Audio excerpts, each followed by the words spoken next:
The shift in consumption is towards quality foods that have a story of integrity, and this is where Australia needs to be. The most important issues are the ones that producers take on voluntarily because it improves their business and at the same time meets the expectations of the marketplace. Consumers of today are really after a sound understanding of what we do, how we look after animals, how we look after the environment, and how we look after the people that actually produce it. The framework was developed to establish a baseline for what the Australian beef industry looked like, what were we doing well, what was able to be improved, and those expert working groups have developed measures and key performance indicators so that we can now measure that improvement going forward. We're in the protein business to supply protein to the world. We've done that for the last 178 years here at Yuggabah. Unsustainability would have a major impact to our business.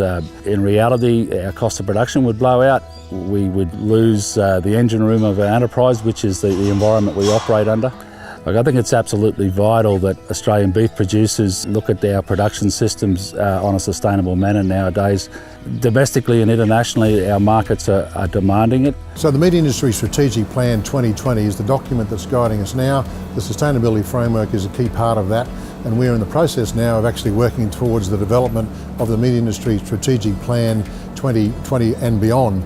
So what McDonald's does well is sell hamburgers. We sell to around 70 million people a day. What we don't do is grow our own beef. And so that's why we rely on industry and we rely on farmers to help tell a story. We want to be able to show that beef grown in a responsible way can be good for the environment, is good for your health and is good for business. Sustainability will become part of the day-to-day decision making that banks undertake, and we're already starting to see that at NAB. We will incorporate natural capital factors into our credit risk decision making in the next 3 to 5 years.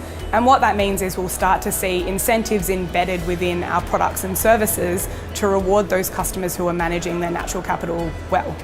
The Australian Beef Sustainability Framework is not a box-ticking exercise. It's really about looking at this industry and improving practices and continual business improvement. And that's great for everyone across the supply chain, from producers through the processing sector all the way to our stakeholders and consumers.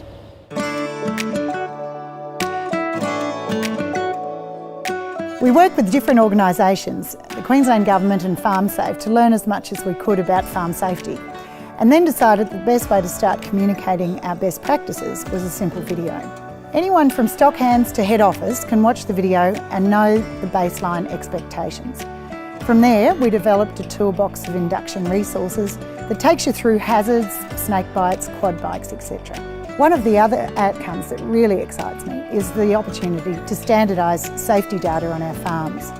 Measuring the percentage of people who get through the safety certificate is an indicator of farm safety. You hear about how things can go wrong, and I don't think it's profitable or productive for farming businesses to run the risk.